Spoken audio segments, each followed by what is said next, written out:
श्रीगणेशाय नमः। अथ श्री ऋणमोचक मंगल स्तोत्रम्। मंगलो भूमिपुत्रश्च ऋणहर्ता धनप्रदः स्थिरासनो महाकायः सर्वकर्मा विरोधकः लोहितो लोहिताक्षश्च सामगानां कृपाकरः धरात्मजः कुजो भौमो भूतिदो भूमिनन्दनः अंगारको यमश्चैव सर्वरोगापहारकः वृष्टेः कर्तापहर्ता च सर्वकामफलप्रदः एतानि कुजनामानि नित्यं यः श्रद्धया पठेत् ऋणं न जायते तस्य धनं शीघ्रमवाप्नुयात् धरणीगर्भसम्भूतं विद्युत्कान्तिसमप्रभं कुमारं शक्तिहस्तं च मङ्गलं प्रणमाम्यहम् स्तोत्रमङ्गारकस्यैतत् पठनीयं सदा नृभिः न तेषां भौमजा पीडा स्वल्पापि भवति क्वचित् अंगारकमहाभागो भगवन् भक्तवत्सल त्वां नमामि ममाशेष मृडमाशु विनाशय ऋणरोगादिदारिद्र्यं ये चान्येऽपमृत्यवः भयक्लेशमनस्तापा नश्यन्तु मम सर्वदा अतिवक्रदुराराध्य भोगमुक्तजितात्मनः तुष्टो ददासि साम्राज्यं रुष्टो हरसि तत्क्षणात् विरिञ्चि शक्रविष्णूनां मनुष्याणां तु का कथा तेन त्वं सर्वसत्त्वेन ग्रहराजो महाबलः पुत्रान् देहि धनं देहि त्वामस्मि शरणं गतः ऋणदारिद्र्यदुःखेन शत्रूणां च भयात्ततः एभिर्द्वादशभिः श्लोकैर्यः स्तौति च धरासुतं महतीं श्रियमाप्नोति ह्यपरो धनदो युवा श्रीमङ्गलदेवार्पणमस्तु। मंगलो भूमिपुत्रश्च ऋणहर्ता धनप्रदः स्थिरासनो महाकायः सर्वकर्मा विरोधकः लोहितो लोहिताक्षश्च सामगानां कृपाकरः धरात्मजः कुजो भौमो भूतिदो भूमिनन्दनः अंगारको यमश्चैव सर्वरोगापहारकः वृष्टेः कर्तापहर्ता च सर्वकामफलप्रदः एतानि कुजनामानि नित्यं यः श्रद्धया पठेत् ऋणं न जायते तस्य धनं शीघ्रमवाप्नुयात् धरणीगर्भसम्भूतं विद्युत्कान्तिसमप्रभं कुमारं शक्तिहस्तं च मङ्गलं प्रणमाम्यहम् स्तोत्रमङ्गारकस्यैतत् पठनीयं सदा नृभिः न तेषां भौमजा पीडा स्वल्पापि भवति क्वचित् अंगारकमहाभागो भगवन् भक्तवत्सल त्वां नमामि ममाशेष मृडमाशु विनाशय ऋणरोगादिदारिद्र्यं ये चान्येऽपमृत्यवः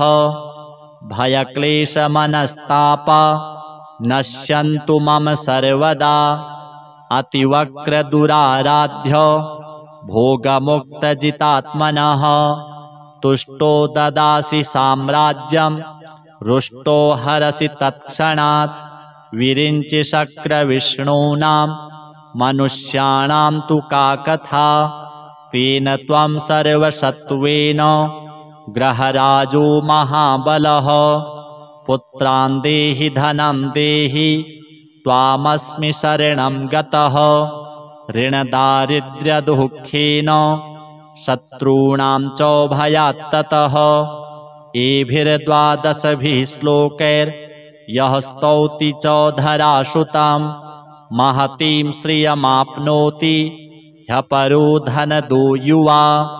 श्रीमङ्गलदेवार्पणमस्तु। मङ्गलो भूमिपुत्रश्च ऋणहर्ता धनप्रदः स्थिरासनो महाकायः सर्वकर्माविरोधकः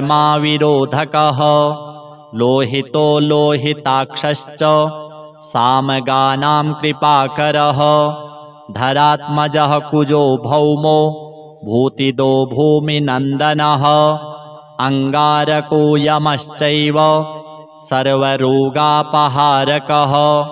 वृष्टेः कर्तापहर्ता च सर्वकामफलप्रदः एतानि कुजनामानि नित्यं यः श्रद्धया पठेत् ऋणं न जायते तस्य धनं शीघ्रमवाप्नुयात् धरणीगर्भसम्भूतं विद्युत्कान्तिसमप्रभां कुमारं शक्तिहस्तं च मङ्गलं प्रणमाम्यहं स्तोत्रमङ्गारकस्यैतत् पठनीयं सदा नृभिः न तेषां भौमजा पीडा स्वल्पापि भवति क्वचित् अङ्गारकमहाभागो भगवन् भक्तवत्सल त्वां नमामि ममाशेष मृडमाशु विनाशय ऋणरोगादिदारिद्र्यं ये चान्येऽपमृत्यवः भयक्लेशमनस्तापा नश्यन्तु मम सर्वदा अतिवक्रदुराराध्य भोगमुक्तजितात्मनः तुष्टो ददासि साम्राज्यं रुष्टो हरसि तत्क्षणात् विरिञ्चि शक्रविष्णूनां मनुष्याणां तु का कथा तेन त्वं सर्वसत्त्वेन ग्रहराजो महाबलः पुत्रान् देहि धनं देहि त्वामस्मि शरणं गतः ऋणदारिद्र्यदुःखेन शत्रूणां च भयात्ततः एभिर्द्वादशभिः श्लोकैर्यः स्तौति च धरासुतां महतीं श्रियमाप्नोति ह्यपरो धनदो युवा। श्रीमङ्गलदेवार्पणमस्तु। मङ्गलो भूमिपुत्रश्च ऋणहर्ता धनप्रदः स्थिरासनो महाकायः सर्वकर्माविरोधकः लोहितो लोहिताक्षश्च सामगानां कृपाकरः धरात्मजः कुजो भौमो भूतिदो भूमिनन्दनः अङ्गारको यमश्चैव सर्वरोगापहारकः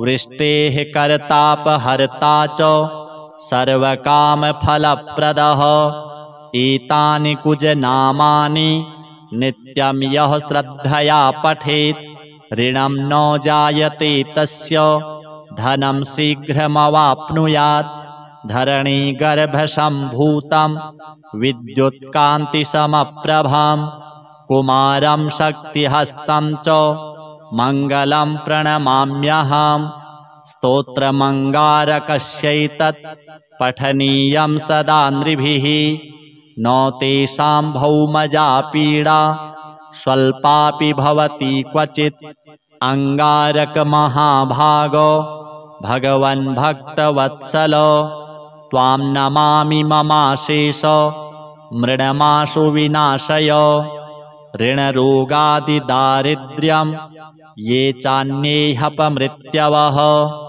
भयक्लेशमनस्तापा नश्यन्तु मम सर्वदा अतिवक्रदुराराध्य भोगमुक्तजितात्मनः तुष्टो ददासि साम्राज्यं रुष्टो हरसि तत्क्षणात् विरिञ्चि शक्रविष्णूनां मनुष्याणां तु का कथा तेन त्वं सर्वसत्त्वेन ग्रहराजो महाबलः पुत्रान् देहि धनं देहि त्वामस्मि शरणं गतः ऋणदारिद्र्यदुःखेन शत्रूणां च भयात् ततः एभिर्द्वादशभिः श्लोकैर्यः स्तौति च धरासुतां महतीं श्रियमाप्नोति ह्यपरो धनदो युवा श्रीमङ्गलदेवार्पणमस्तु। मङ्गलो भूमिपुत्रश्च ऋणहर्ता धनप्रदः स्थिरासनो महाकायः सर्वकर्माविरोधकः लोहितो लोहिताक्षश्च सामगानां कृपाकरः धरात्मजः कुजो भौमो भूतिदो भूमिनन्दनः अङ्गारको यमश्चैव सर्वरोगापहारकः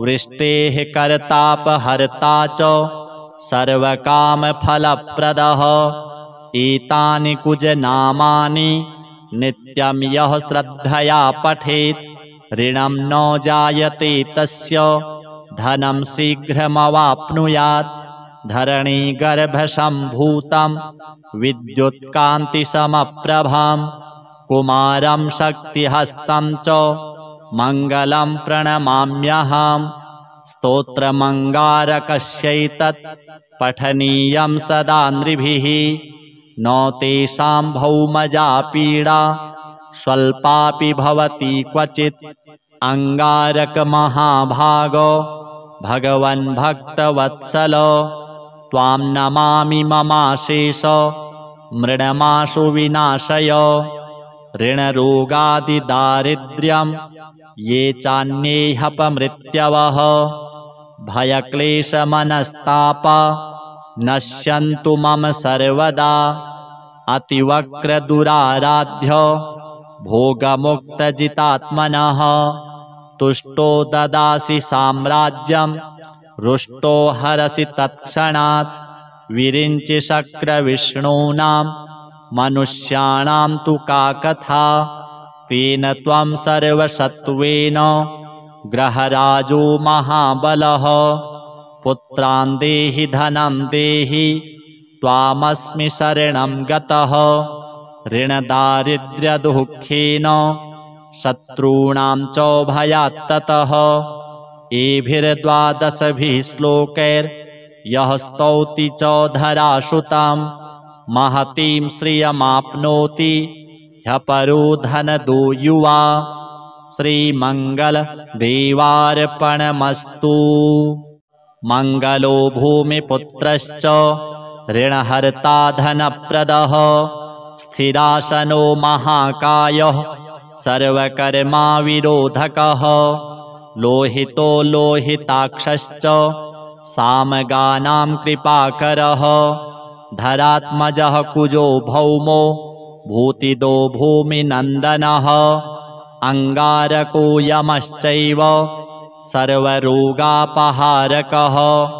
वृष्टेः कर्तापहर्ता च सर्वकामफलप्रदः एतानि कुजनामानि नित्यं यः श्रद्धया पठेत् ऋणं न जायते तस्य धनं शीघ्रमवाप्नुयात् धरणीगर्भसम्भूतं विद्युत्कान्तिसमप्रभां कुमारं शक्तिहस्तं च मङ्गलं प्रणमाम्यहम् स्तोत्रमङ्गारकस्यैतत् पठनीयं सदा नृभिः न तेषां भौमजा पीडा स्वल्पापि भवति क्वचित् अङ्गारकमहाभागो भगवन् भक्तवत्सल त्वां नमामि ममाशेष मृडमाशु विनाशय ऋणरोगादिदारिद्र्यं ये चान्येऽपमृत्यवः भयक्लेशमनस्तापा नश्यन्तु मम सर्वदा अतिवक्रदुराराध्य भोगमुक्तजितात्मनः तुष्टो ददासि साम्राज्यं रुष्टो हरसि तत्क्षणात् विरिञ्चि शक्रविष्णूनां मनुष्याणां तु का कथा तेन त्वं सर्वसत्त्वेन ग्रहराजो महाबलः पुत्रान् देहि धनं देहि त्वामस्मि शरणं गतः ऋणदारिद्र्यदुःखेन शत्रूणां च भयात्ततः एभिर्द्वादशभिः श्लोकैर्यः स्तौति च धरासुतां महतीं श्रियमाप्नोति ह्यपरो धनदो युवा श्रीमङ्गलदेवार्पणमस्तु। मङ्गलो भूमिपुत्रश्च ऋणहर्ता धनप्रदः स्थिरासनो महाकायः सर्वकर्मा विरोधकः लोहितो लोहिताक्षश्च सामगानां कृपाकरः धरात्मजः कुजो भौमो भूतिदो भूमिनन्दनः अङ्गारको यमश्चैव सर्वरोगापहारकः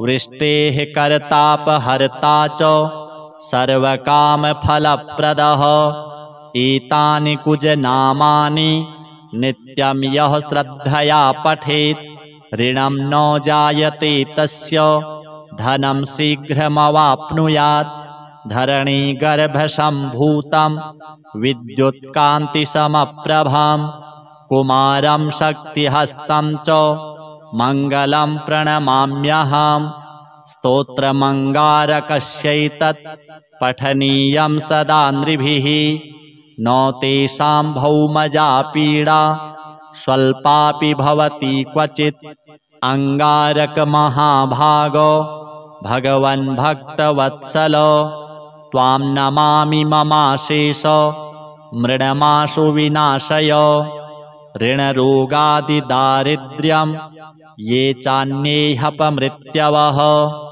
भयक्लेशमनस्तापा नश्यन्तु मम सर्वदा अतिवक्रदुराराध्य भोगमुक्तजितात्मनः तुष्टो ददासि साम्राज्यं रुष्टो हरसि तत्क्षणात् विरिञ्चि शक्रविष्णूनां मनुष्याणां तु का कथा तेन त्वं सर्वसत्त्वेन ग्रहराजो महाबलः पुत्रान् देहि धनं देहि त्वामस्मि शरणं गतः ऋणदारिद्र्यदुःखेन शत्रूणां च भयात्ततः एभिर्द्वादशभिः श्लोकैर्यः स्तौति च धरासुतां महतीं श्रियमाप्नोति ह्यपरो धनदो युवा श्रीमङ्गलदेवार्पणमस्तु।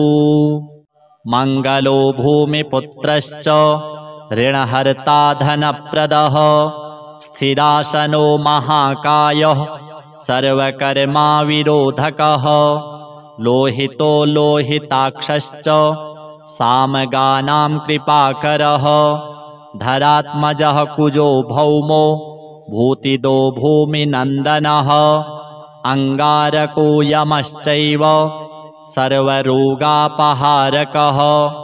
वृष्टेः कर्तापहर्ता च सर्वकामफलप्रदः एतानि कुजनामानि नित्यं यः श्रद्धया पठेत् ऋणं न जायते तस्य धनं शीघ्रमवाप्नुयात् धरणीगर्भसम्भूतं विद्युत्कान्तिसमप्रभां कुमारं शक्तिहस्तं च मङ्गलं प्रणमाम्यहम् स्तोत्रमङ्गारकस्यैतत् पठनीयं सदा नृभिः न तेषां भौमजा पीडा स्वल्पापि भवति क्वचित् अङ्गारकमहाभागो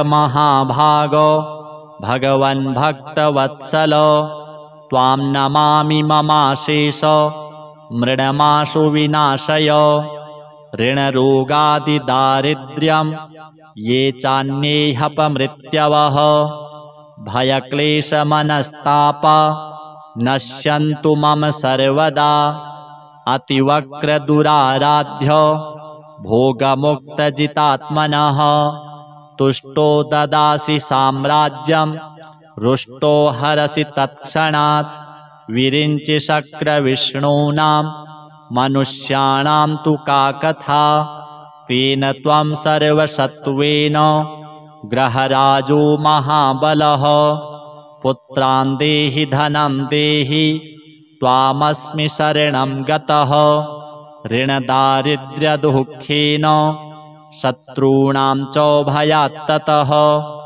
एभिर्द्वादशभिः श्लोकैर्यः स्तौति च धरासुतां महतीं श्रियमाप्नोति ह्यपरो धनदो युवा श्रीमङ्गलदेवार्पणमस्तु। मङ्गलो भूमिपुत्रश्च ऋणहर्ता धनप्रदः स्थिरासनो महाकायः सर्वकर्माविरोधकः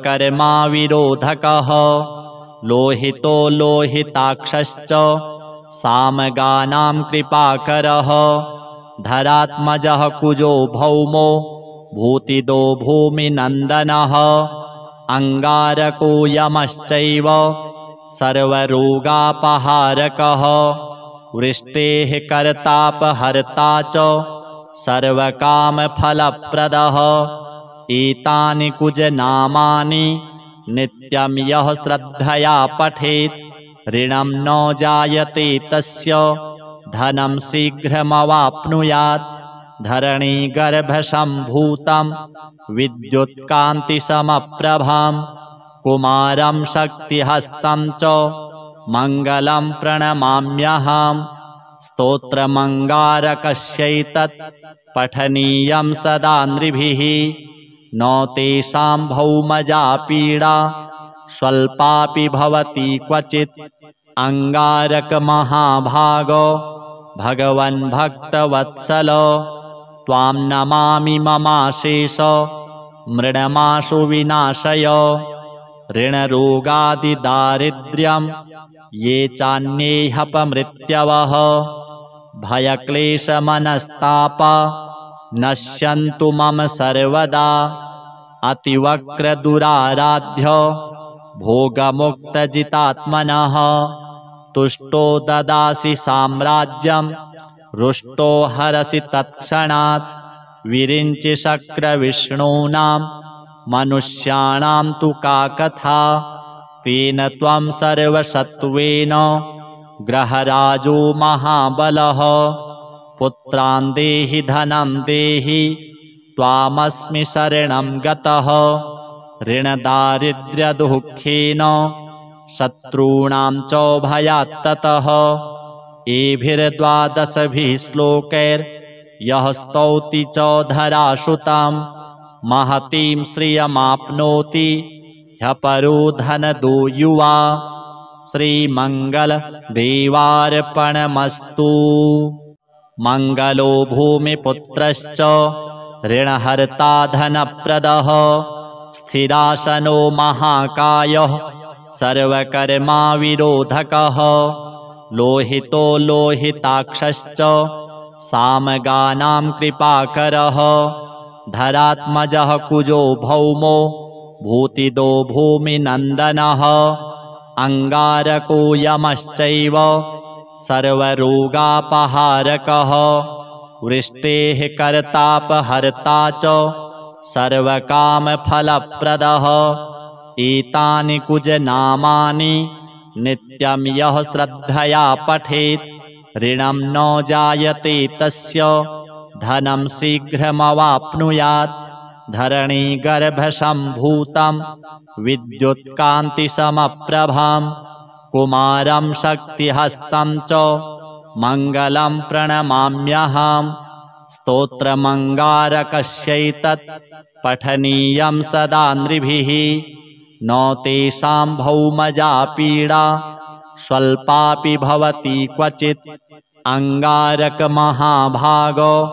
भगवन् भक्तवत्सल त्वां नमामि ममाशेष मृडमाशु विनाशय ऋणरोगादिदारिद्र्यं ये चान्येऽपमृत्यवः भयक्लेशमनस्तापा नश्यन्तु मम सर्वदा अतिवक्रदुराराध्य भोगमुक्तजितात्मनः तुष्टो ददासि साम्राज्यं रुष्टो हरसि तत्क्षणात् विरिञ्चिशक्रविष्णूनां मनुष्याणां तु का कथा।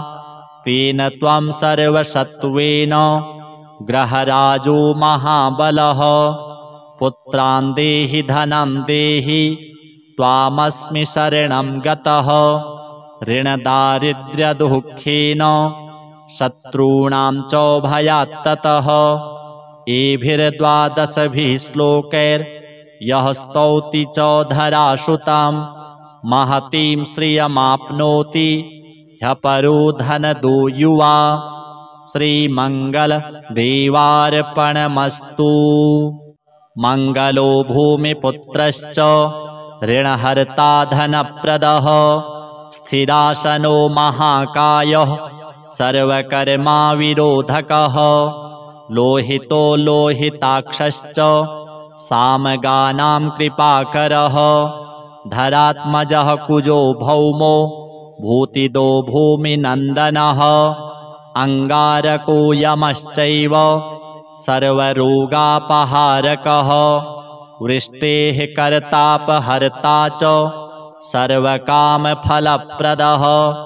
एतानि कुजनामानि नित्यं यः श्रद्धया पठेत् ऋणं न जायते तस्य धनं शीघ्रमवाप्नुयात्। धरणीगर्भसम्भूतं विद्युत्कान्तिसमप्रभां कुमारं शक्तिहस्तं च मङ्गलं प्रणमाम्यहम्। स्तोत्रमङ्गारकस्यैतत् पठनीयं सदा नृभिः। न तेषां भौमजा पीडा स्वल्पापि भवति क्वचित्। अङ्गारकमहाभागो भगवन् भक्तवत्सल त्वां नमामि ममाशेष मृडमाशु विनाशय। ऋणरोगादिदारिद्र्यं ये चान्येऽपमृत्यवः भयक्लेशमनस्तापा नश्यन्तु मम सर्वदा। अतिवक्रदुराराध्य भोगमुक्तजितात्मनः तुष्टो ददासि साम्राज्यं रुष्टो हरसि तत्क्षणात्। विरिञ्चिशक्रविष्णूनां मनुष्याणां तु का कथा। तेन त्वं सर्वसत्त्वेन ग्रहराजो महाबलः। पुत्रान् देहि धनं देहि त्वामस्मि शरणं गतः। ऋणदारिद्र्यदुःखेन शत्रूणां च भयात्ततः। एभिर्द्वादशभिः श्लोकैर्यः स्तौति च धरासुतां महतीं श्रियमाप्नोति ह्यपरो धनदो युवा। श्रीमङ्गलदेवार्पणमस्तु।